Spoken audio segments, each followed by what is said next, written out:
Bonjour et bienvenue dans ce débat consacré au deuxième tour des élections législatives à Béziers, la 6e circonscription de l'Hérault. Il y aura une triangulaire. Avec moi pour ce débat, Stéphane Rattino à mes côtés et puis les 3 candidats qualifiés pour ce second tour qui sont avec nous. Il y aura tout d'abord Dolores Roquet, candidate du Parti socialiste, Guillaume Vouzelot, candidat du Front national et en face de lui, Elie Abou, député sortant UMP de cette circonscription.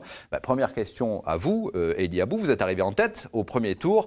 Sur quelle voie vous comptez pour l'emporter au second? Parce qu'il vous en faudra des voix supplémentaires. Bien sûr, comme dans toutes les triangulaires, sur quelle voie, j'ai envie de dire, sur le même schéma que l'exercice de mon mandat.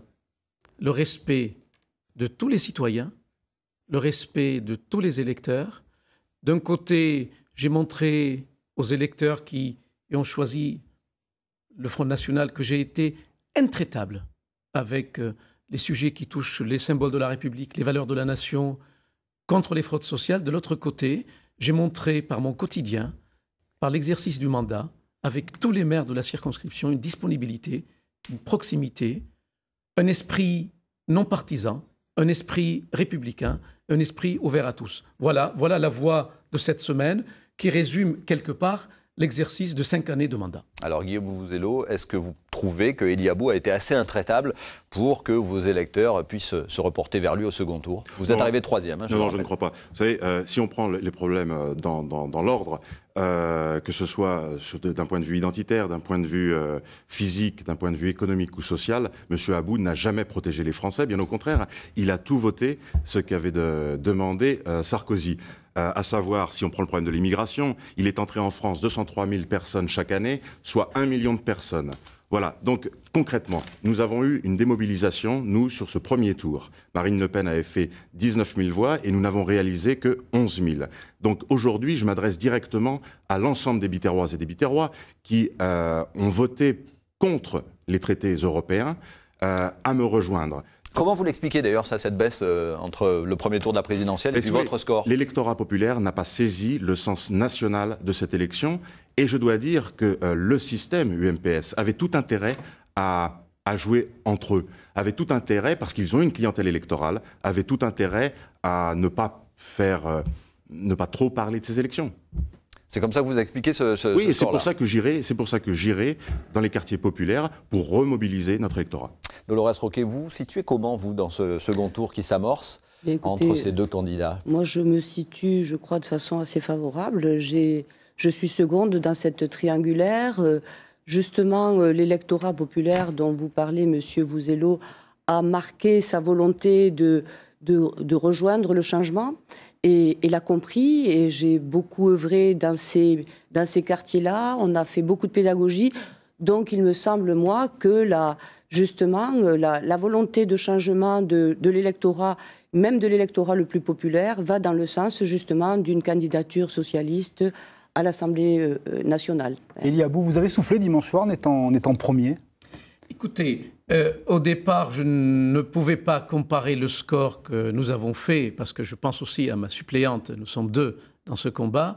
Il est vrai, quand j'ai vu le score de certains des députés sortants, qui étaient à 40-45%, certains qui passaient au premier tour en 2007, et quand j'ai appris que nous avons fait le premier score du Languedoc-Roussillon, oui, effectivement, j'étais confiant. Juste une remarque, Monsieur Vouzelot, avec un esprit tout à fait républicain, si vous le permettez. Vous parlez de l'électorat populaire. Vous avez fait un appel à l'électorat communiste, clairement. Je demande... Mais pourquoi ce n'est pas le peuple? Non, c'est le peuple. Non, tout à fait, c'est le peuple. Mais aujourd'hui, les Françaises et les Français qui ont voté pour vous, je pense qu'ils veulent autre chose que ce qui se passe aujourd'hui. Quand vous dites... Tout à fait. Mais bien sûr. Tout à fait. Ils veulent autre chose évidemment que cette politique mondialiste et immigrationniste. Ils veulent autre chose que cette politique pro-européenne. On va laisser Elie Abou terminer sa question à vous, et ensuite vous répondrez. Dans l'esprit républicain. Quand vous faites un diagnostic sur l'immigration, sur l'insécurité, sur les incivilités, j'ai partagé ce diagnostic. Nous avons apporté des solutions. Nous avons aujourd'hui le contraire. Vous avez mis en place la discrimination positive, qui est en fait la préférence étrangère. L'arrêt des tribunaux pour mineurs, les peines planchées, tout ce que vous savez. L'insécurité au 45%. 2 secondes. Rapidement, terminez ce que vous voulez dire à Elie Abou. Votre électorat, aujourd'hui, votre électorat aujourd'hui, que je respecte, que j'ai toujours respecté, voit aujourd'hui les effets contraires de ce qu'il voulait au niveau de l'ordre, au niveau économique, au niveau du respect, au niveau des valeurs. Voilà, donc je redis, votre électorat appréciera le fait de faire un appel aux électeurs communistes que je respecte. Parce que les électeurs communistes, effectivement, quand la mairie communiste de telle ou telle commune de ma circonscription avait besoin de députés, le député était présent. Voilà ce que j'appelle l'esprit républicain. Alors, la réponse de M. Vouzelot, ensuite Mme Roquet. Mais écoutez, j'appelle, moi, toutes les Françaises et les Français, toutes les Biterroises et les Biterrois, et bien évidemment, dedans, il y a un électorat communiste, un électorat populaire, qui aujourd'hui ne peut pas être représenté ni par le PS, ni par vous-même à l'UMP. C'est vrai. C'est vrai. Puisque fort logiquement, vous êtes pro-européen, vous êtes pro-mondialiste, vous êtes pour les délocalisations, vous êtes pour les privatisations, que vous soyez au PS ou à l'UMP. Et donc, bien évidemment, cet électorat populaire, aujourd'hui, ne peut être représenté que par moi-même. Madame Broquet, comment on fait pour récupérer l'électorat populaire? Écoutez, là, franchement, je suis très surprise de votre analyse. Je rappelle tout de même les déclarations du candidat Front de Gauche hier soir, qui a renvoyé dos à dos la droite extrême et l'extrême droite, qui n'a pas souhaité être, disons, approché, même sur un plan physique. Hein. Je revois Paul Barbazan, je ne pas souhaiter vous saluer. Donc je me saluer, madame. Oui, vous le savez qu'il y a eu quelques réticences. Alors, moi, je compte sur, il y a 5000 voix, justement, qui constituent cette réserve de voix-là. Et c'est à ces voix-là, disons, que je fais appel. Renversons la question, madame. Sur quel argumentaire?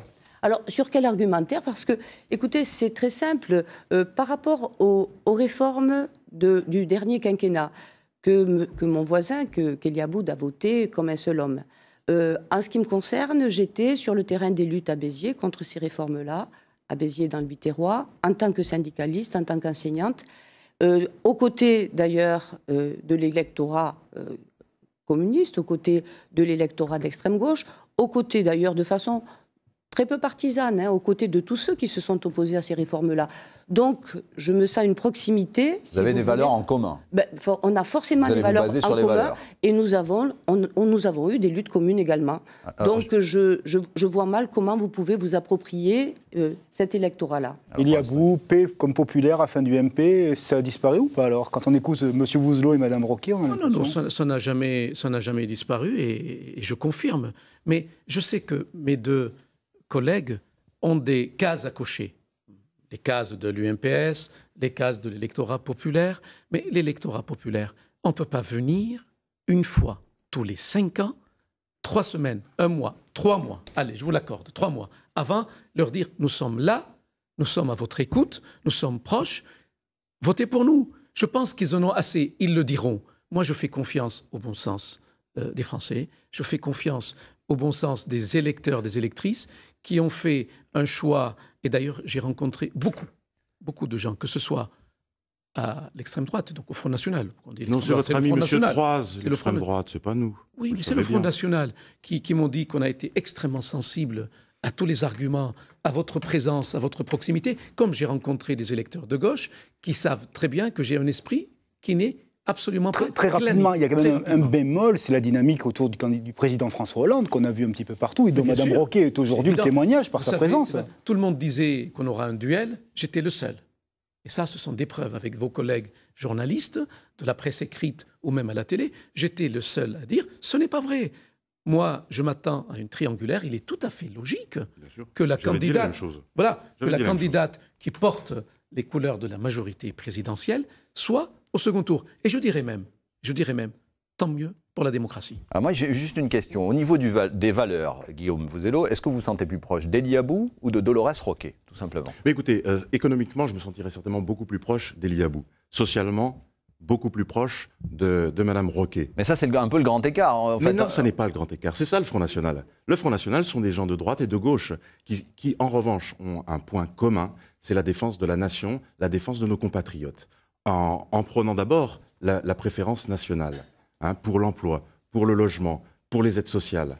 Ça, c'est quelque chose de radicalement différent. Alors, dans la situation actuelle, avec ce dont on parle beaucoup, notamment sur la deuxième circonscription du Gard, avec la présence de Gilbert Collard et d'Étienne Mouru de l'UMP, est-ce qu'il n'est pas temps, ici aussi, de vous entendre, en tout cas vous de votre côté, puisque votre présence finalement au deuxième tour risque finalement de faire le jeu, on va dire, mathématiquement, de Dolorès Roquet. Nous étions dans cette disposition d'esprit, et puis ce matin encore, je vois M. Copé qui dit « il n'y aura pas d'alliance avec le Front National ». Eh bien nous prenons l'engagement qu'à chaque fois que l'UMP retirera un candidat, nous retirerons l'un des nôtres. Ça, c'est sûr. Mais on ne peut pas être les dindons de la farce. Voilà. Et vous êtes prêt à le faire ici en région. Et moi, je prends date tout de suite avec notre ami Elie Abou pour lui dire que dès la semaine prochaine, je serai sur le terrain pour 2014. Ça, c'est sûr, puisqu'en effet, nous avons réuni 3 500 000 voix sur l'ensemble de la France. Nous avons fait de très gros scores dans le Midi. Et aujourd'hui, nous prenons d'ores et déjà date pour les prochaines municipales. Ah, effectivement, ce sera une autre échéance. Dolorès Roquet, j'imagine que ça vous fait réagir, cet échange. Ça me fait forcément réagir. Jamais...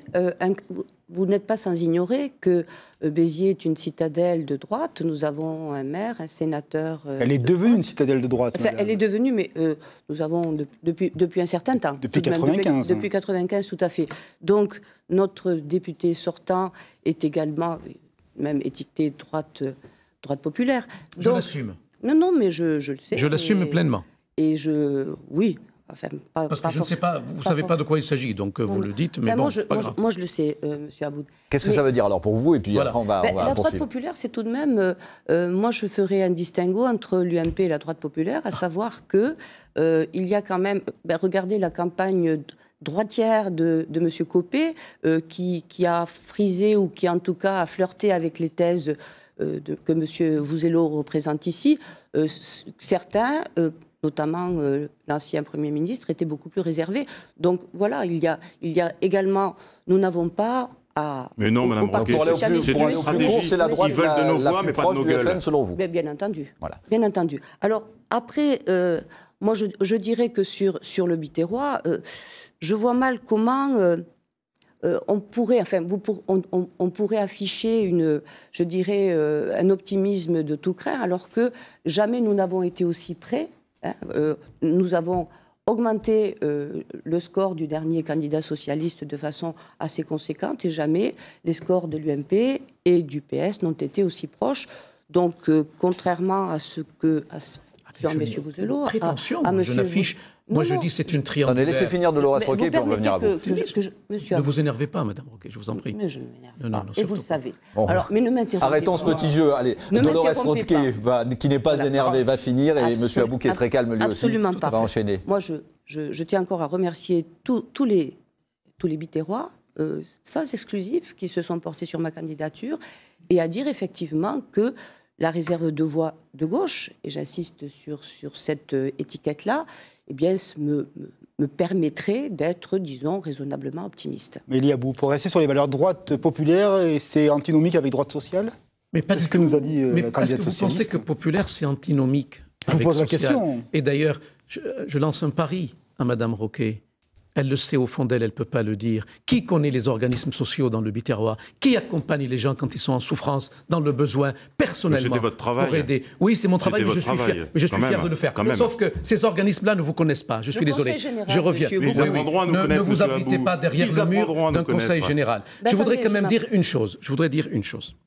Aujourd'hui, on a la certitude que, et tant mieux, je vais vous surprendre, tant mieux, qu'il n'y aura pas cohabitation. Je pense qu'à un certain moment, il faut une limpidité, oui, mais laissez-moi finir, une clarté dans l'exercice politique de la nation. Mais aujourd'hui, le président de la République dit quoi? Il dit, donnez-moi une majorité absolue, donnez-moi les 3/5 des parlementaires. Pourquoi? Il l'a dit, il a été très clair. Bravo. Il a dit, je veux changer la Constitution, je voudrais, avec mes camarades socialistes, permettre le vote des étrangers. Je ne crois pas que c'est une bonne chose pour notre nation.